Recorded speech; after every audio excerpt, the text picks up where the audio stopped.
Hello there, ladies and gentlemen, and welcome to another episode of Cookiecast. Today on Cookiecast, it's our NFL podcast, Laces Out. Join myself and co-host Paul Williams as we dive into the games from last week, preview the games from the upcoming week, talk a bit of fantasy, talk about some stats. So here we go. This is Cookiecast, NFL podcast, Laces Out.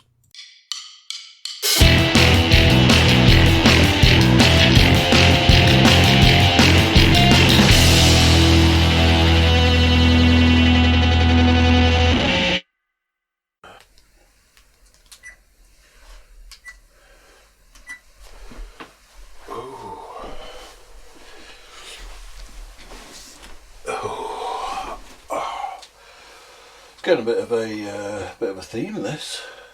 But just the two of us, just Me and thee rocking out. in the old town tonight. Well. So yeah, here we go, boys and girls. This is Yorkshire's #1 NFL podcast. I am your host, Cookie, joined by my glamorous co-host, Mr. Paul Williams. Bringing the heat this week. I feel I've been letting the side down with my lack of jerseys. I also feel that I have also been doing the same, so I'm wearing one of our fallen brethren. He's not dead, obviously, but He's not dead, but he's dead to the NFL. he's dead to the league. Yeah. And therefore dead to a lot of fantasy football owners. This one in particular, because I was like, sneaky, I'm going to take a look this season. No, I'm not. Interesting week for games. Some surprise upsets. I think we've had I will tell you this. I think we've had a low scoring week. Well, off the top of my head, the Dolphins are just throwing everything out of the window at this particular point. Absolutely no idea what's going on there. There was another. The Titans beating the Chiefs. That was unexpected. The Saints. Saints getting beaten at home by the Falcons. Yeah. Yeah, that wasn't supposed to happen. So yeah, there's a few, and then there's been a bit of diversity in our picks, which has led to a clear victor of the week. But we'll come to that later. No. You could not be more wrong. So, anything from the week for you? I think I said it in our fantasy group.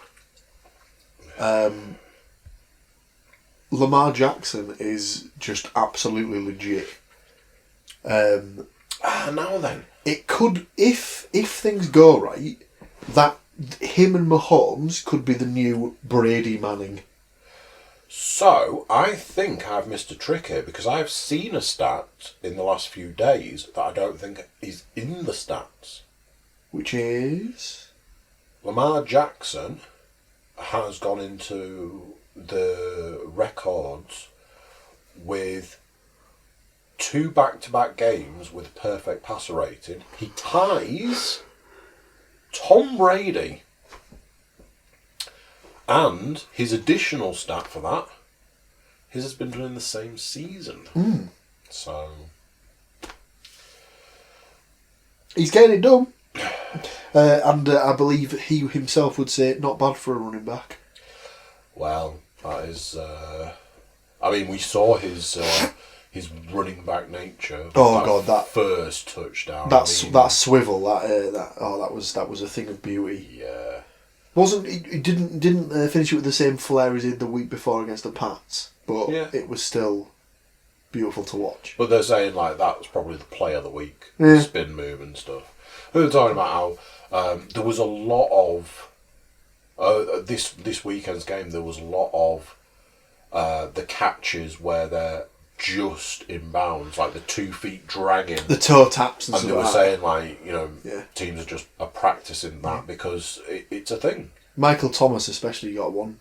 in the obviously it was in vain, but Michael Thomas had a toe tap.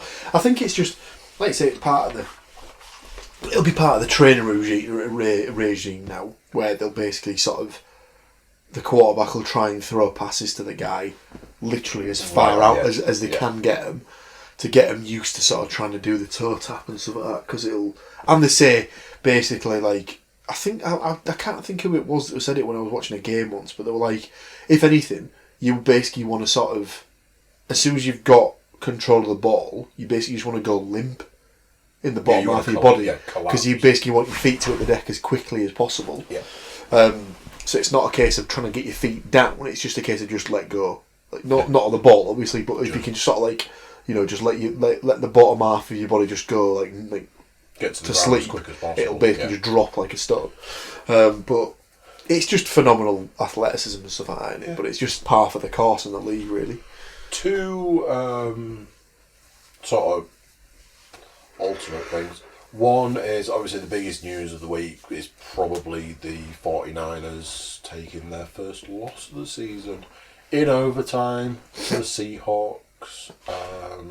So is it not crazy that with one game that division has basically just been totally flipped? Because you had the Seahawks. The Seahawks were at 7-2. Yeah. I think it might have even been 7-1. No, I think they must have had 2 losses. Yeah. So they've gone from being obviously a good bet to make the playoffs. Yeah. But as one of the wild card teams, and with that win, you'd imagine, so that as it stands, they've got the tiebreaker over the Niners if they need it. Yeah. So obviously, if they end with a similar record, and the Niners don't beat the Seahawks when they play them later in the season, then that gives Seattle the game on top of the Niners. So they've gone from being comfortable at 8-0 to now having the first loss. Yep. And where do they go from here? Yeah, I mean, it's one of those that you get so far, and I think teams get to a point where they're a bit like, it's going to happen. When's it going to happen? I have this theory about the Patriots. The Patriots will lose a game just to get it out of the way, so that they can take a little bit of wind out of the sails for the fans, for the players, for everybody involved, so that they're not sitting on that massive pressure of are they going to go, unbeaten or... Well, best case in point would have been the season that the Panthers got to the Super Bowl against the Broncos, because they had a regular season record of 15-1. Yeah. And I think they were something like 13 or 14 unbeaten. Yeah. At the start of the season. And then obviously, like, the later it went into the season, it was more sort of like, are they gonna lose? Are they going to be able to keep it going? And then they managed to win. They ended up getting beaten by Atlanta, and then everyone was like, well, if anything, that's potentially one of the best things that could happen to them, because they're still pretty much nailed on for the number 1 seed in the conference.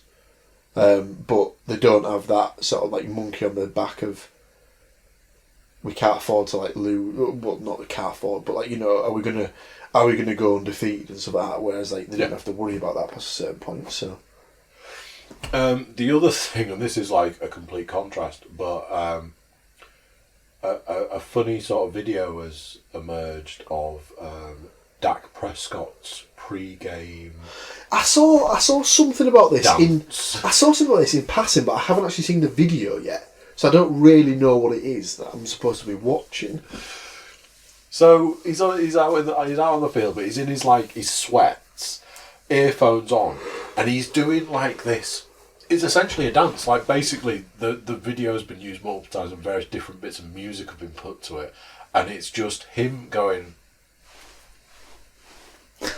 all right then. Down the field, and it's hilarious. But yeah, there's all sorts of been going on with that.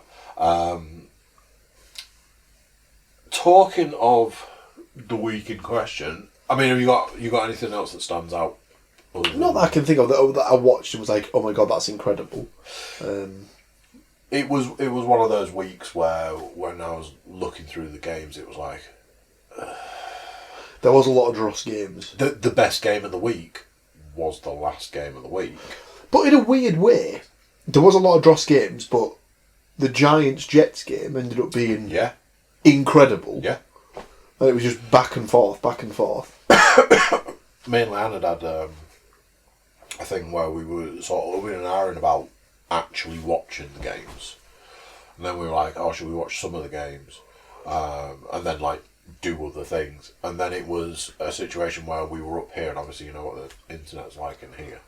And we couldn't get Game Pass to work. Huh. It'd play for a few seconds and then just go completely blank. Got to a point where we were like, well, the choice is at this point, turn it off or go downstairs, because we know it works. The router's next to the TV downstairs. And we went downstairs and carried on watching, and it was like one of those, was like, oh, I'm glad we did, because even though the games didn't seem all that inspiring, they turned out to be reasonably good games in the end. Speaking of the stats mistress, she had a deadline to fulfill and was unable to do the stats. Oh God. However, I'm not about to let this team down. Oh dear. So, I didn't realise how difficult this job was, because I've now had an insight into how the stats are produced, how they turn up on my doorstep, nicely wrapped up. Because, you know, there are weeks where it's like, 15, 16, 17, whatever. But she actually whittles it down from 32 stats. And some of those stats have A, B, C, D's. Jesus Christ. So I've had to do this, and then I've had to go through going, right, so I've managed to get it down to like 21 stats. Fucking hell. Like, right, okay, so now I was like, oh, that's actually an A and that's B, so I like get rid of those or merge them in. And then it was, that's still 19 stats. So I had to take it down again. Some of the stats are a little bit lengthy. This is my first time out. Obviously, as the stats mistress has not compiled the stats, I will now be known as the stats master. Oh, I love it. Week 10 of the 2019 NFL season, stats go like this. If it's getting a bit long in the tooth, I'll cut it short, but let's see how we get on. Number 1. The Raiders, Browns, Titans and Buccaneers all flipped the script with game-winning points inside the final 2 minutes. The Dolphins, Packers and Bears each staged defensive stands with their respective opponents, driving for potential go-ahead scores at the end of regulation. The one-win Falcons drilled the one-loss Saints in New Orleans. I mean, that's one of those. That was one of those games that watching it, it was very much the Saints didn't look great and the Falcons looked really good. Yeah. So it was a bit of a kind of a no-brainer. Speaking of the Falcons entered Sunday with a league-low 7 sacks. Naturally, they turfed Saints quarterback Drew Brees 6 times. Yeah. Number 3. 51 quarterbacks have now started league-wide this season. The NFC West is the only division to have its 4 Week 1 QBs make every start. Hoyer, who played well in relief of Jacoby Brissett, last week has lost his past 10 starts, encompassing stints with the Colts, Patriots. He didn't actually have any starts with the Patriots, the 49ers and the Bears. Number 4. The Steelers improved to 5-4. All those wins coming after quarterback Ben Roethlisberger's season-ending elbow injury, thanks largely to Minkah Fitzpatrick. The new Pittsburgh safety not only looks like a very shrewd acquisition, but is also fast becoming a Defensive Player of the Year candidate after running a fumble 43 yards for a score against the Rams before his game-stealing interception with 18 seconds to go. Number 5. There can be only a maximum of 2 running backs when the NFL's All-Pro team is selected after the regular season. Christian McCaffrey seems like a lock-in as he continues to rack up yards. 141 more in Sunday's loss at a dizzying pace. But he was outplayed Sunday by the Packers' Aaron Jones, who scored 3 times, tying Run CMC for the league's touchdown lead at 14. This was a good one. Number 6. What kind of world are we living in when the Cowboys wear blue road jerseys at home?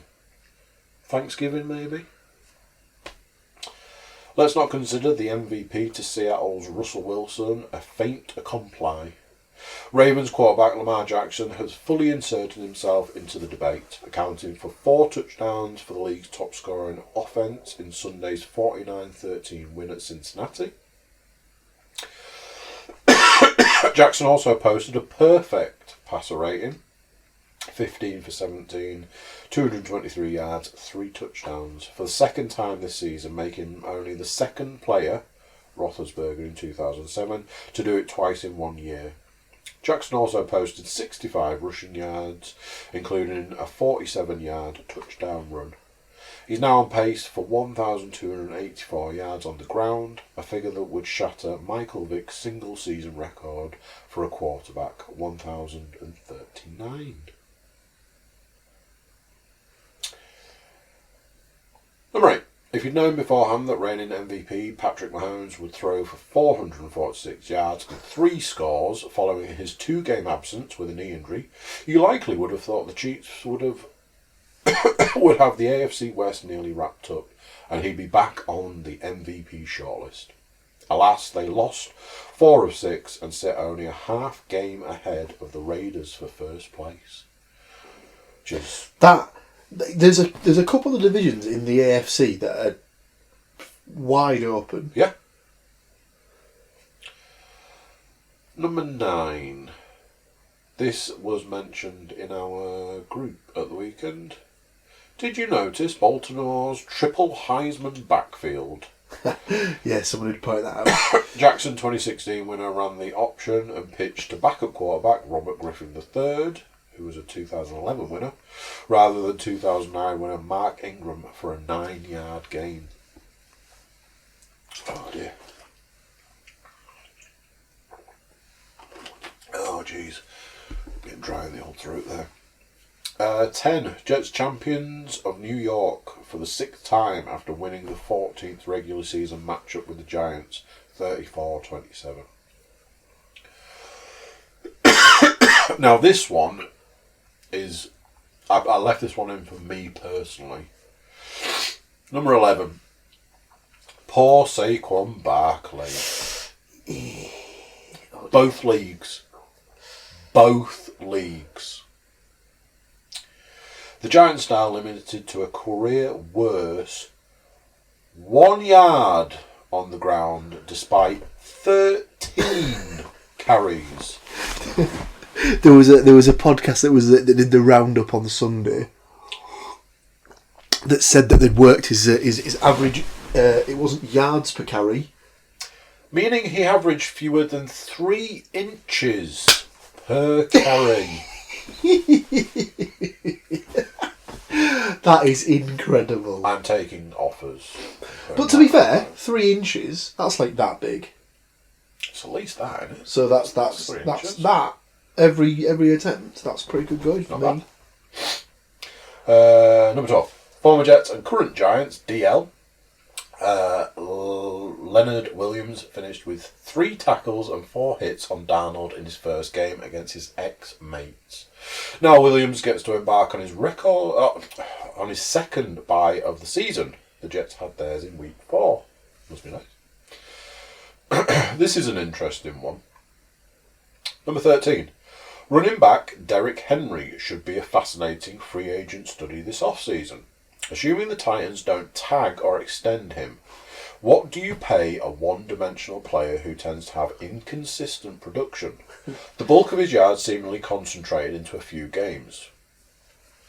Conversely, wouldn't you pay a guy Henry churned out 188 yards and 2 touchdowns on the ground in Sunday's upset of Kansas City, on pace for 1,300 plus rushing yards with 22 touchdowns since 2018. 14. Cleveland running back Kareem Hunt played for the first time since the Chiefs cut him last season, and his subsequent 8-game suspension by the NFL. He did give the victorious Browns a boost on the field, producing 74 yards from scrimmage, courtesy of 11 touches. And finally, Bears quarterback Mitchell Trubisky threw 3 touchdown passes after totaling 2 in his previous 4 games. Yeah, but he's still not very good, is he? That, ladies and gentlemen, is your stats for this week. Credit goes to Nate Davies of USA Today and this guy for actually doing the legwork. Obviously, that brings us swiftly. Last week's games? No. We have to sometimes talk about the fantasy season. Oh my. Oh my word. So, if we must. There's a few downsides to this year's fantasy season. That's so rude. It's not. I need to have that. It's not. Toots isn't winning, is he? Toots is not winning. Did he win this week? He did not. He got. So that's he got smoked by the ominous-looking Ingram We Trust. We don't talk about that too. Well, so that is him. Technically, he can still. So, we'll go through the standings overall. So, there is a certain team that's top of the tree with 8 wins and 2 losses. We won't discuss them because we know it'll just upset people. So, the playoffs as it stands currently, for the 4 teams that make it in, is 8-2-0, 6-3-1, 2 teams at 6-4. There are teams on the outside of the... there's the next 1, 2, 3, 4, 5. 5 teams are at 5-5 or better. So you've got Stu's team is at 5-4-1, and then you've got Tim, Col, Phil, and James all at 5-5. Yeah. So they're 1 back out of the playoffs. So they're all very much in with a shout of getting in. Yeah. I need 1 more win. I was just trying to work this out now. I think I need 1 more win to guarantee to be in the playoffs. Because the way it is, difficult. Well, I've just had a look at the next 3 weeks. So obviously there's only 3 weeks left of the regular season from fantasy. So I have Tim this week, and then I have you the week after, and I finish out the season against James. Ooh. So it's not that's tough for me because that's basically 3 teams that are in or fighting to get into the playoffs. So, unfortunately for you, are not playing me this week because I am struggling to create a team out of anything at this point in time. I have so many players that are either injured, on buys, or just have gone, not this week, thanks. Yeah. That is the joys of fantasy, I must admit. So, I didn't have a win this week.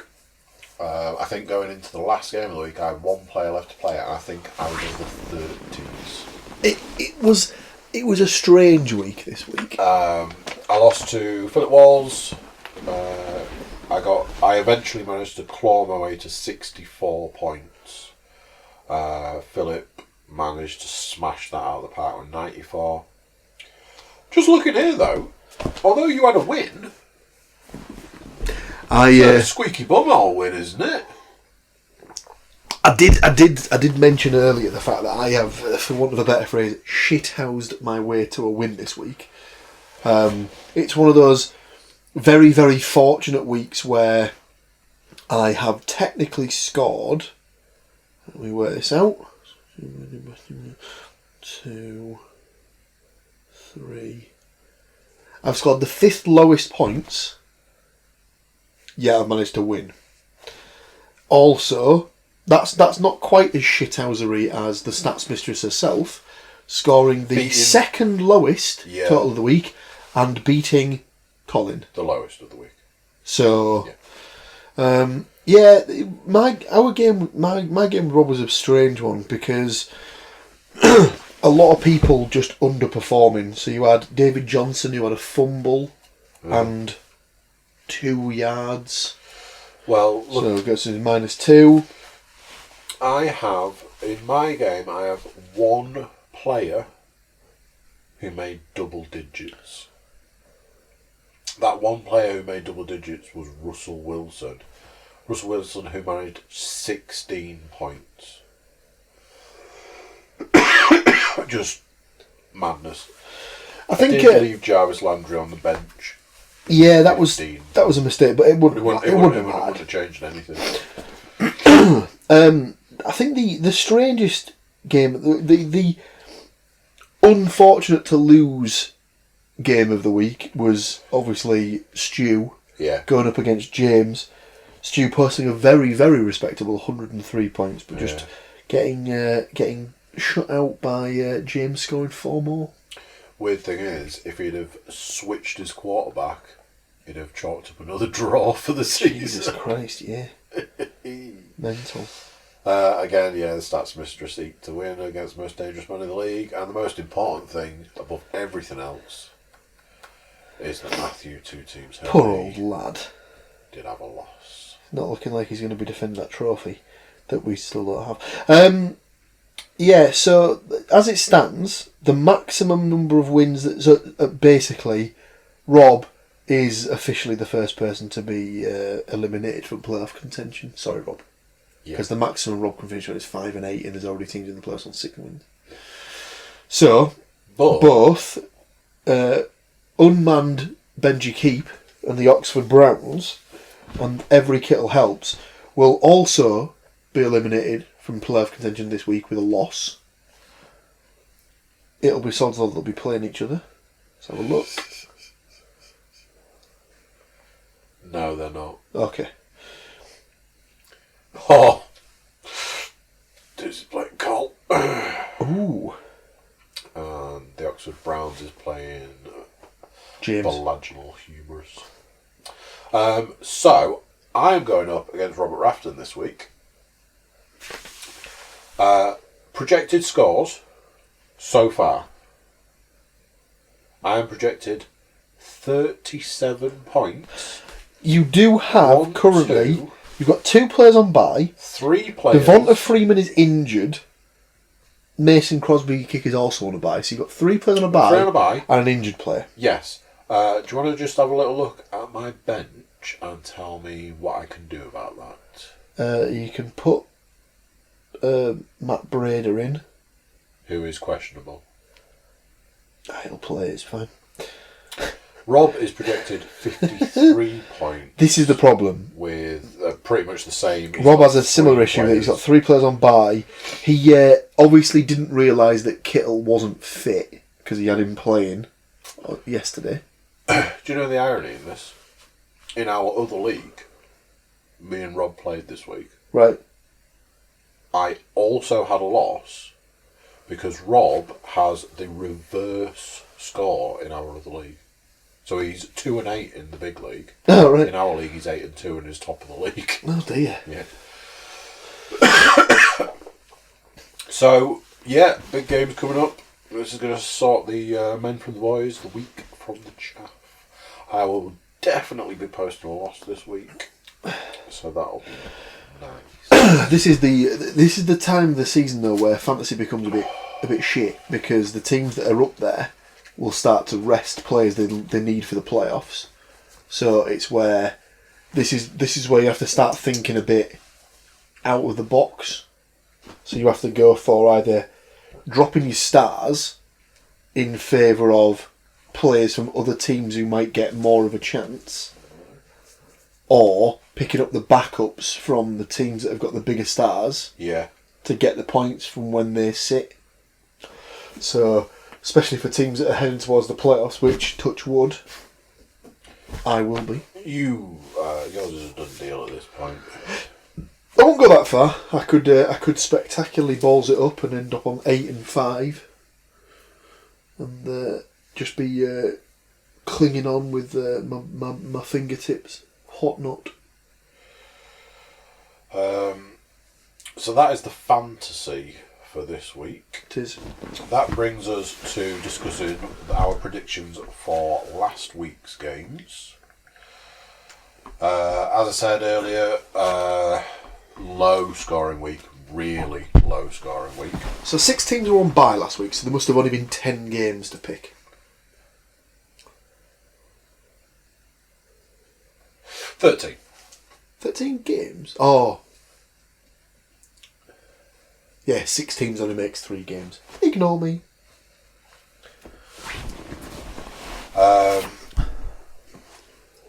Out of a possible 13, the winner with the week had 7 correct predictions.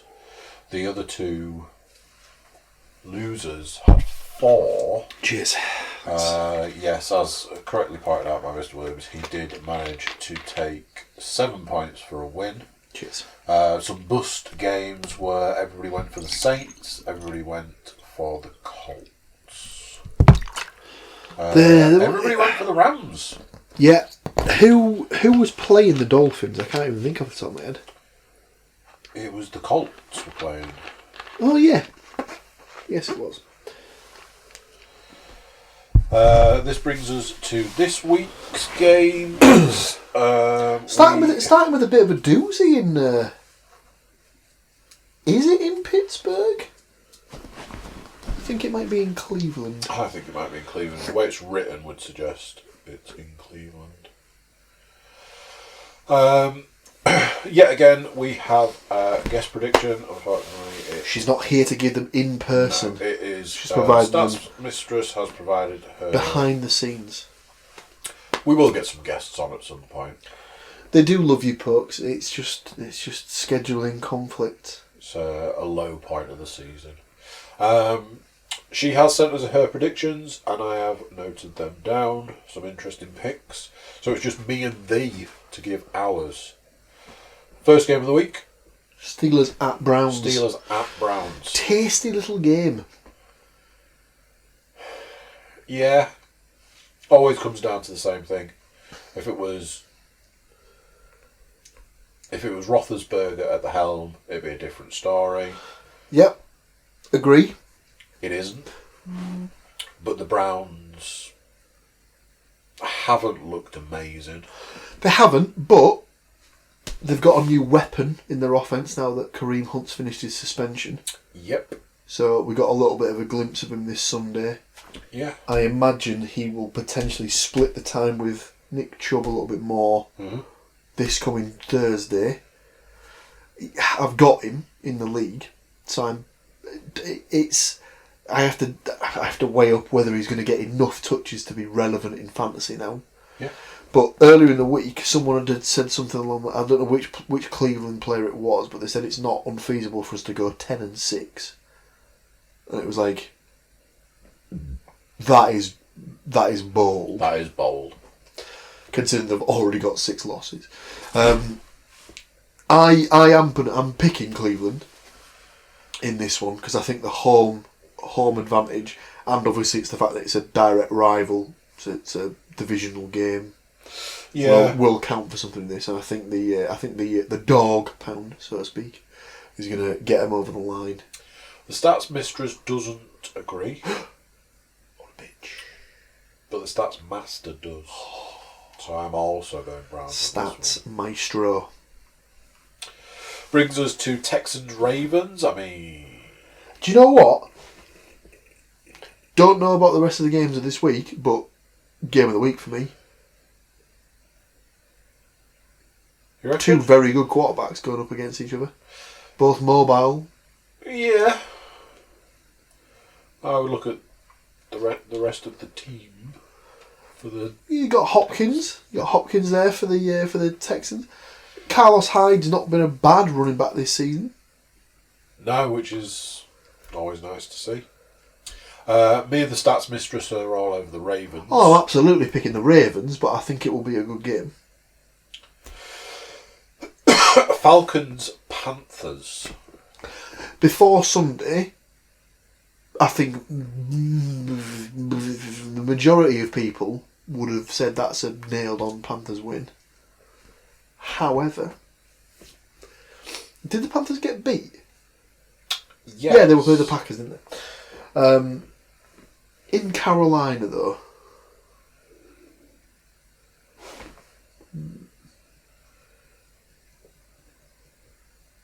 I think I am going to pick the Panthers just because of the fact they're at home.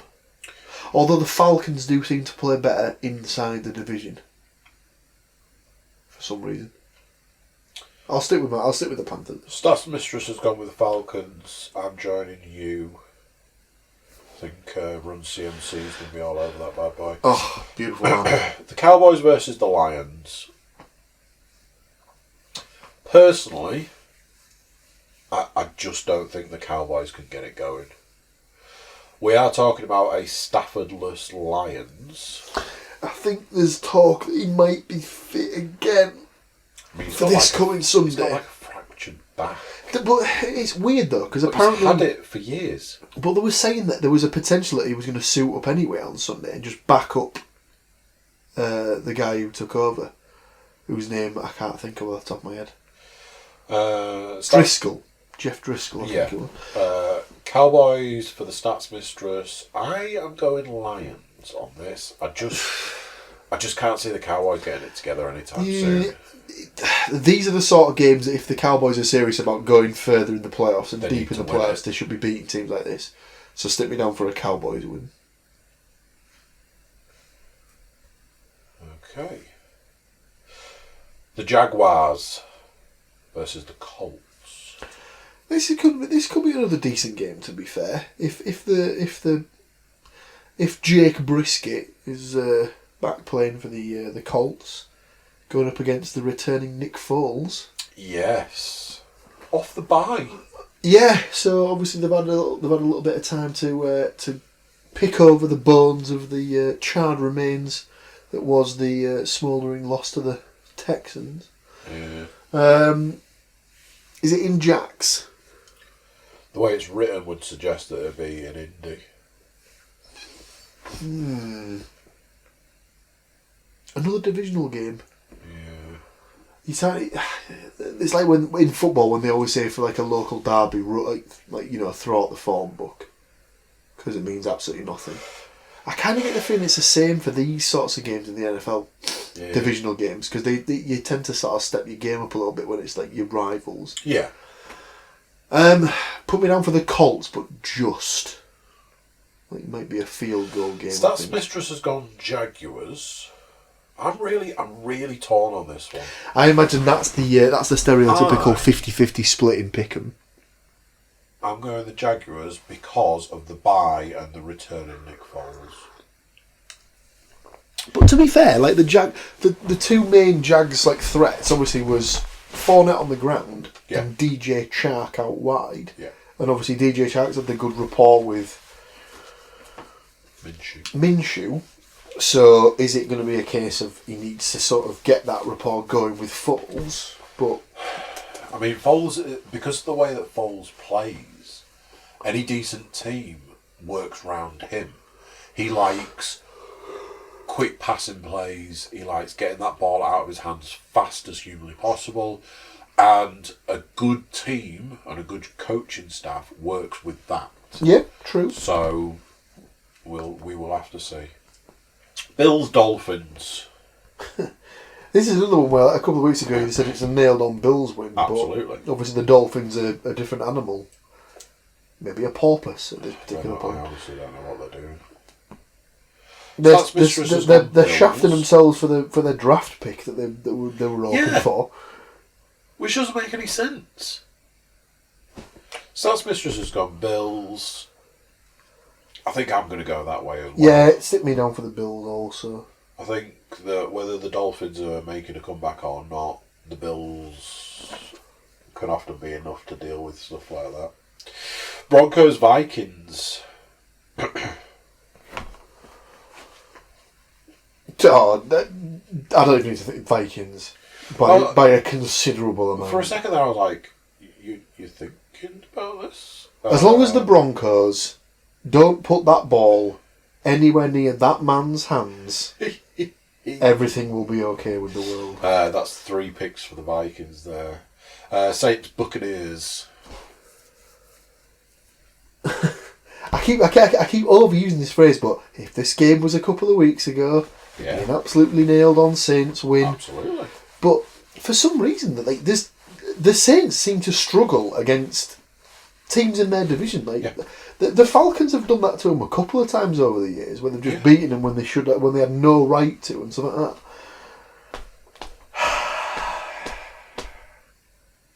You still have to go for the Saints, really.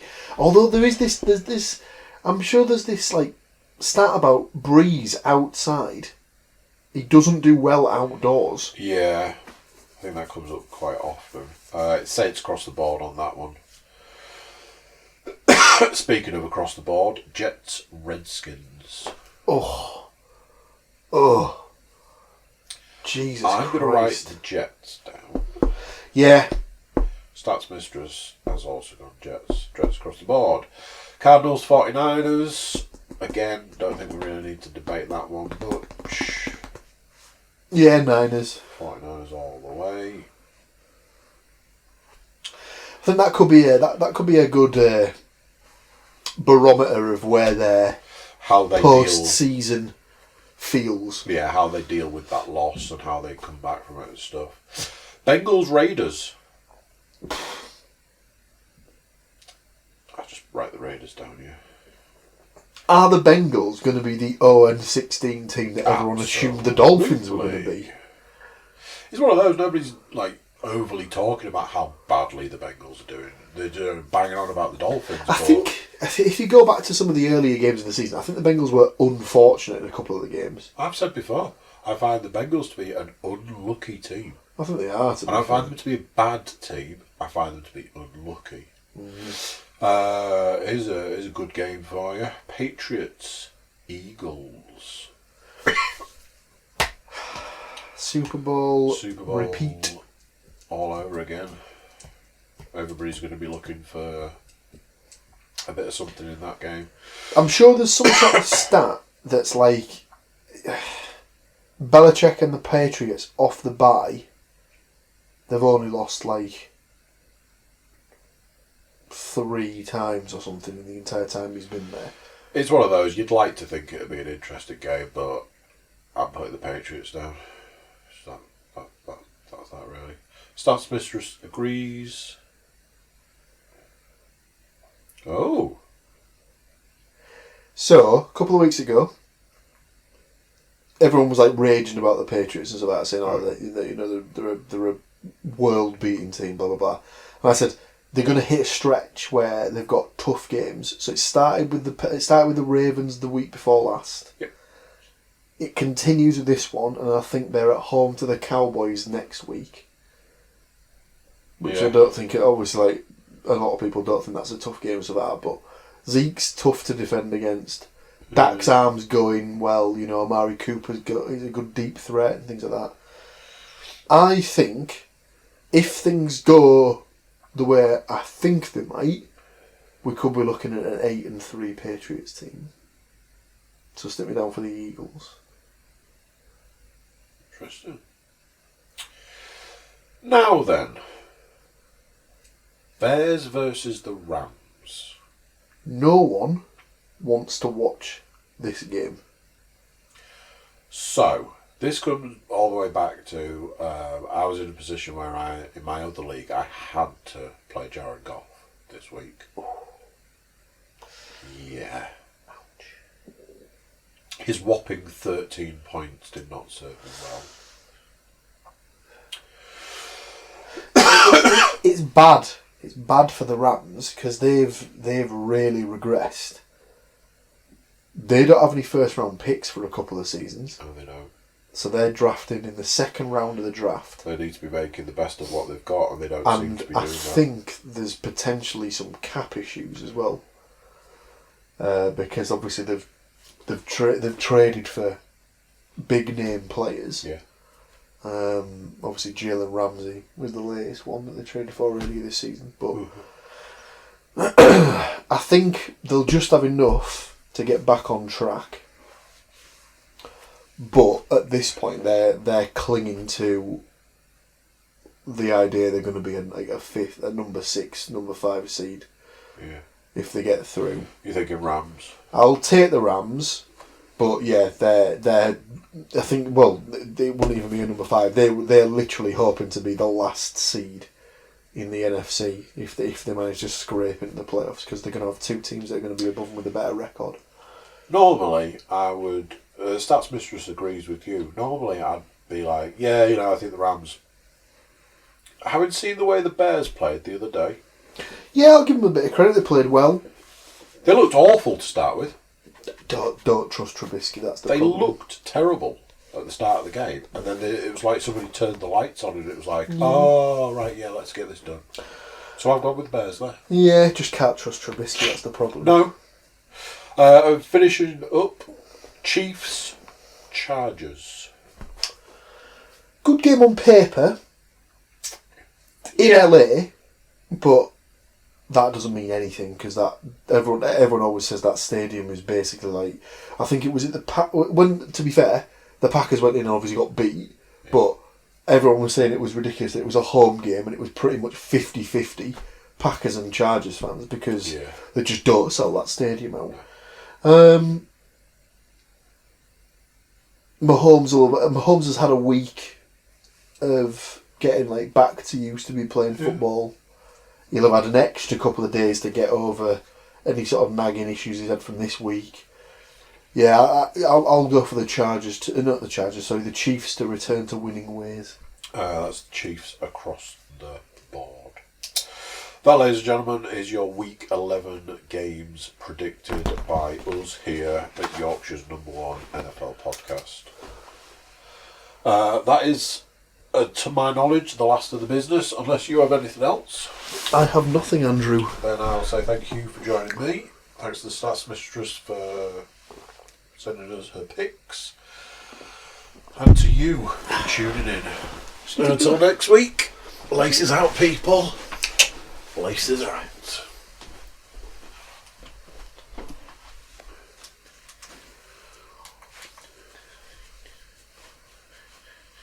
So there you go, what do you think of that? Another week gone, another week closer to the Super Bowl and ultimately the end of the season. YouTube watchers, make sure YouTube subscribers, click for notifications and things. Everybody jump over to the Cookiecast.com, check us out over there, send us some love. So that's it, until next week, I'm going to say bye, and I'll see you then. Bye.